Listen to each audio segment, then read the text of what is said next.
अस्सलामुअलैकुम dear student. आज हम 10th क्लास का चैप्टर नंबर 1 एक्सरसाइज 1.1 स्टार्ट करेंगे। इसके अंदर हमने प्रीवियस लेक्चर्स के अंदर फर्स्ट 2 क्वेश्चंस कर चुके हैं। आज क्वेश्चन नंबर 3 स्टार्ट करेंगे जो कि कंप्लीटिंग स्क्वायर है। जैसा कि हमने पहले डेफिनेशन की थी क्वाड्रेटिक इक्वेशन को बेटा सॉल्व करने के हमारे पास 3 मेथड होते हैं। First factorization, second method is completing square, third is quadratic formula. तो इस एक्सरसाइज के अंदर हमने फैक्टराइजेशन सीख ली है। अब सेकंड मेथड जो है फैक्टराइजेशन इक्वेशन को सॉल्व करने का वो है कंप्लीटिंग स्क्वायर।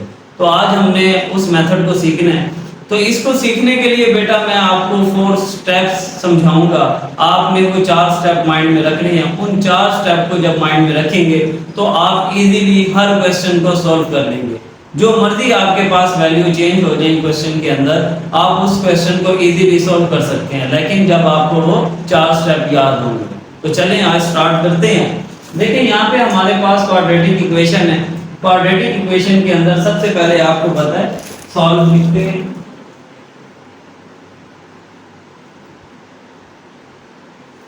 सॉल्व लिखने के बाद आप क्वेश्चन को एज इट इज उतार देंगे। 7x² प्लस का 2x minus 1 is equal to 0। अब फर्स्ट स्टेप क्या है?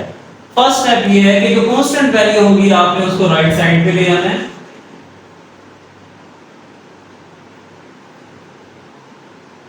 ये नेगेटिव थी, राइट साइड पे आके पॉजिटिव होगी। ये हमने फर्स्ट स्टेप कर दिया। सेकंड स्टेप क्या होगा? जो x² वाली वैल्यू होगी, इसका जो कोफिशिएंट होगा आपने उसको हर वैल्यू के साथ क्या कर देना है? डिवाइड कर देना है। अगर हम इसको सिंपल वर्डिंग में कहें कि x² के साथ यहाँ पे कोई वैल्यू नहीं होनी चाहिए। इट्स मीन कि अगर हमारे पास कोई भी वैल्यू आ जाए उसको हम डिवाइड कर देंगे, और x² के साथ से 1 होना चाहिए। आपको पता है 1 होता है तो उसको हम लिखते नहीं है। अगर 1 से ग्रेटर कोफिशिएंट आता है तो उसको हम डिवाइड कर देंगे। तो सेकंड स्टेप बेटा हमारा ये है। तो हम यहाँ पे लिखेंगे 7 डिवाइडेड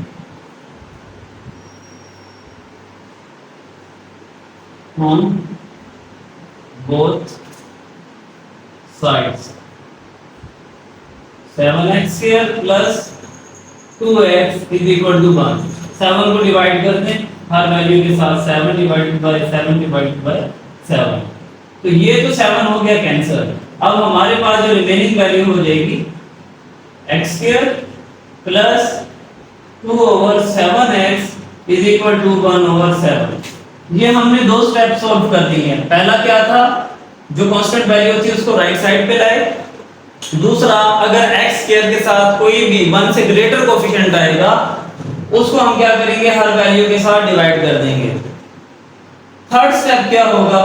बेटा हमने 1/2 वैल्यू को मल्टीप्लाई करना होगा कोफिशिएंट ऑफ x² के साथ। x के साथ x का जो भी कोफिशिएंट होगा, ठीक है, उसके साथ हम 1/2 को मल्टीप्लाई करेंगे, और मल्टीप्लाई करने से जो भी वैल्यू हमारे पास गिवन आएगी उसको स्क्वायर लेके बोथ साइड ऐड कर देंगे। तो चलें देखते हैं यहाँ पे हमने क्या करना है। लिखते हैं यहाँ पे पहले 1/2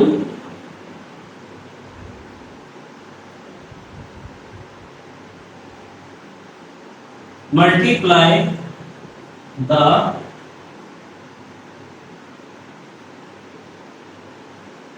कोफिशिएंट ऑफ x, then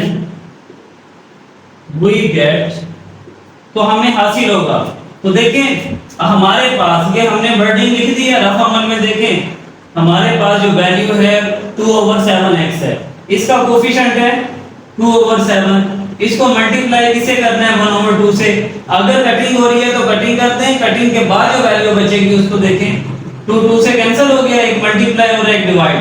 ऊपर 7 है नीचे 1 है तो 1/7। देन वी गेट, यानी कि मल्टीप्लाई करने से जो वैल्यू हमें हासिल होगी वो है 1/7। फिर आप लिखेंगे एडिंग 1/7 होल का स्क्वायर ऑन बोथ साइड्स। तो बेटा ये देखिए तकरीबन हमारा सवाल हल हो चुका है। जो हमारा एक कंप्लीट स्क्वायर करने के लिए हमारे पास मेथड होता है। देखिए पहला स्टेप हमने किया, कांस्टेंट वैल्यू को राइट साइड पे ले, दूसरा स्टेप किया, जो x स्क्वायर के साथ कोएफिशिएंट होगा 1 से ग्रेटर, उसको हम डिवाइड कर देंगे हर वैल्यू के साथ, फिर हमें जो इक्वेशन मिलेगी उसके साथ आपने हर सवाल में, ये सिर्फ इस सवाल में नहीं, हर सवाल में यही काम करना है, और हर सवाल में 1/2 को ही आपने क्या करना है, मल्टीप्लाई करना है कोएफिशिएंट ऑफ x की वैल्यू के साथ, यानी कि जो वेरिएबल x होगा, स्क्वायर नहीं, x की बात कर रहे हैं, जो हमारे पास x का कोएफिशिएंट होगा उसके साथ आपने क्या करना है, 1/2 को मल्टीप्लाई, देन वी गेट, फिर हमें मल्टीप्लाई करने से जो वैल्यू हासिल होगी, यहाँ पे 1/7 है, डिफरेंट वैल्यू आती रहेंगी, जाहिर बात है हर सवाल में डिफरेंट वैल्यू होंगी, तो डिफरेंट वैल्यू आपको मिलेंगी, तो 1/7 मिला। अब वो जो हमें हासिल होगी वैल्यू, आपने क्या करना है, उसका स्क्वायर लेके वो साइड ऐड कर देना है। तो इसी तरह देखें बेटा, x स्क्वायर प्लस 2/7x, और ये देखिए ये वैल्यू पहले से थी ऑलरेडी, अब दोनों तरफ ऐड क्या कर रहे हैं, प्लस 1/7 होल का स्क्वायर यहाँ पे भी, और 1/7 होल का स्क्वायर यहाँ पर भी। अब देखिए ये तकरीबन हमारे पास कंप्लीट स्क्वायर हो गया है। आप माइंड में रखें एक बात को, अब आपको पता नहीं चल रहा कैसे होगा, क्योंकि अभी हमने इसको एक फॉर्मेशन देनी है कंप्लीटिंग स्क्वायर की, फिर इसके ऊपर फार्मूला अप्लाई करके, लेकिन यहाँ तक जब आप ऐड कर देते हैं वैल्यू को, यानी कि जो वैल्यू हमें हासिल होती है उसको दोनों तरफ ऐड करते हैं, इसका मतलब है वो b स्क्वायर हमें मिलता है, a स्क्वायर ऑलरेडी होता है, हर सवाल में आपको x स्क्वायर जो होगा वो a वैल्यू होगी, जैसे कि हमारे पास फार्मूला है a + b होल का square is equal to a square plus 2ab plus b square. हर सवाल के अंदर ये वैल्यू गिवन होगी, ठीक है। इस वैल्यू को, ये जो हमने 4 स्टेप किए हैं, इस वैल्यू से हमें b स्क्वायर हासिल होगा, और 2ab आपको ऑलरेडी गिवन होगी। ये जो यहाँ पे हमारे पास वैल्यू आएगी ये 2ab होगा, ठीक है।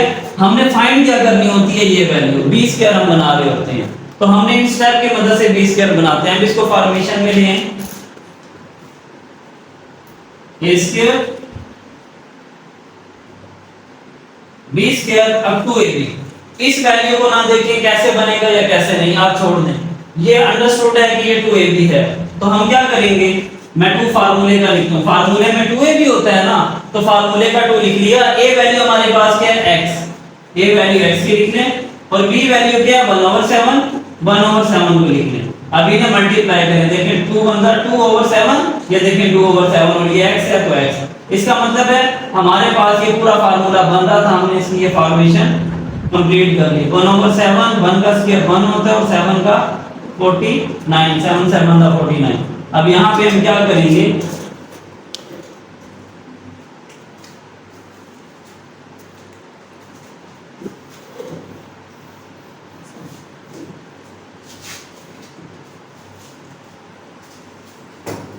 अब यहाँ पे बेटा हमने लिखना है फार्मूले का रेफरेंस देना, ठीक है। फार्मूला हमारे पास होता है a + b होल का square is equal to a square plus 2 ab plus b square. तो हमारे पास देखें a square plus 2ab plus b square ये वाली फॉर्म है, ये वाली हमें गिवन है, इसमें कन्वर्ट कर देंगे, तो a वैल्यू हमारे पास x है, और b वैल्यू है 1/7 होल का स्क्वायर आ जाएगा, और यहाँ पे 1/7 प्लस 1/49। जब इसका एलसीएम लेते हैं, यानी कि एलसीएम लें 7 × 49, इस पे 7 का ही टेबल जाता है, 7 1 दा 7 7 दा और 7 1 दा, तो एलसीएम आया 49। तो यहाँ पे एलसीएम लेंगे इसका 49 है, 7 को 49 पे डिवाइड करें, एलसीएम ये आया है, किससे आया है 7 से, 7 को डिवाइड करो, 7 7 दा 49।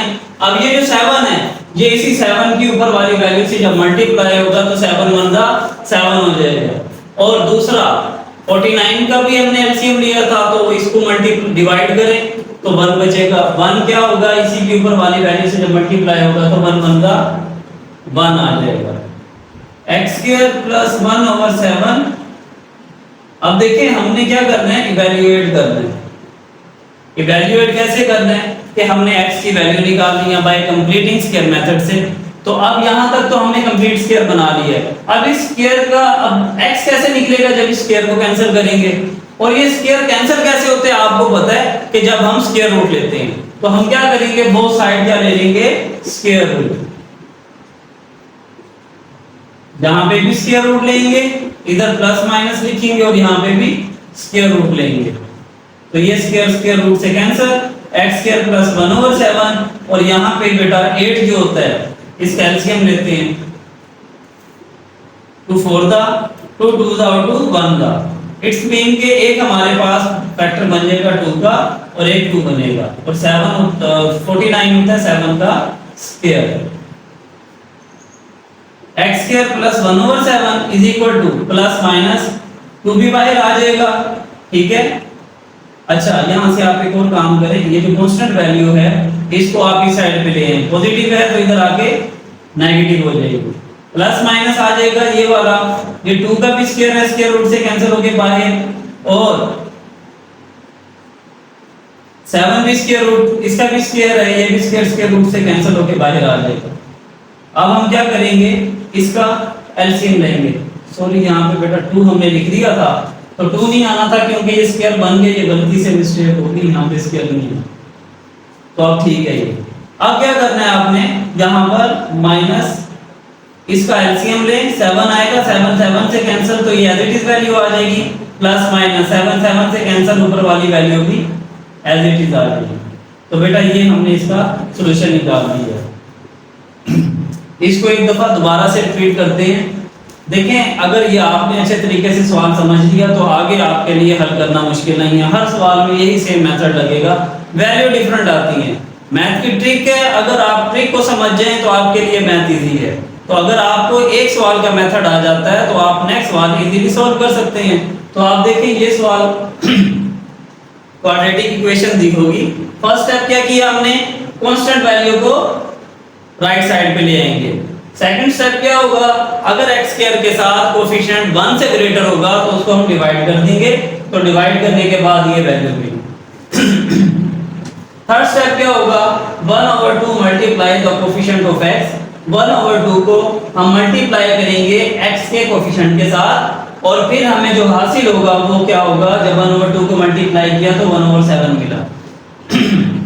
फोर्थ स्टेप क्या हुआ, अब जब हमें 1/7 मिल गया हमने 1/2 को स्क्वायर किया ऑन बोथ साइड पे ऐड कर दिया तो हमें 1/7 मिला था, तो adding 1/7 whole square on both side, इधर भी ऐड कर दिया और इधर भी ऐड कर दिया। आपको एक बात फिर दोबारा रिपीट कर दूं, जो हमारे पास x स्क्वायर होता है ये a स्क्वायर की वैल्यू होती है, जैसे हम फार्मूले से रेफरेंस दे रहे हैं, और ये 2/7x ये 2ab हमें मिला हुआ होता है, हम b स्क्वायर फाइंड कर रहे होते हैं, तो इस मेथड से हमने b स्क्वायर निकाल लिया। अब इसको हमने फार्मूले की शक्ल में डाला। अब यहाँ पे है ना बच्चों को इशू क्या आता है, ये जो 2ab है ना इसको बनाना नहीं आ रहा होता, वो क्या करते हैं डायरेक्ट बना देते हैं। इसका आसान हल है, ये a स्क्वायर है ये b स्क्वायर है, आप इस वैल्यू को भूल लें ये है या नहीं, इसको बाद में देखेंगे। दरमियान आप 2 फार्मूले का लिखें, a वैल्यू हमारे पास x है और b वैल्यू 1/7 है। देखें अब मल्टीप्लाई करके देखें यही वैल्यू बन जाएगी, ठीक है। यहाँ पे हमने क्या किया, फार्मूले का रेफरेंस दिया, फार्मूले का रेफरेंस देने के बाद हमारे पास ये सॉल्यूशन आ गया। अब यहाँ पे स्क्वायर था, हमने फाइंड करना है x को फाइंड कैसे करें, x को फाइंड इस तरीके से करेंगे जब ये स्क्वायर कैंसिल होगा, तो स्क्वायर को कैंसिल करने के लिए हमने स्क्वायर रूट लिया, स्क्वायर रूट से कैंसिल हो गया, यहाँ पे हमारे पास ये वैल्यू आई। अब 8 है और 49 है, इसका एलसीएम लिया स्क्वायर, अगर कोई वैल्यू स्क्वायर रूट, अगर कोई भी वैल्यू स्क्वायर रूट होता है अगर उसका स्क्वायर बन जाता है वैल्यू का तो वो कैंसिल होके बाहर आ जाती है। 8 है, एक हमने इसका पेयर बना लिया और दूसरी हमारे पास वैल्यू का पेयर नहीं बन रहा था तो वो एज इट इज आ गई। 7 का भी पेयर बन गया, ये दोनों कैंसिल होके बाहर आ गए। यहाँ पे ये पॉजिटिव 1/7 था, इधर आके -1/7, एलसीएम लेंगे तो ये सॉल्यूशन आ जाएगा। Thank you.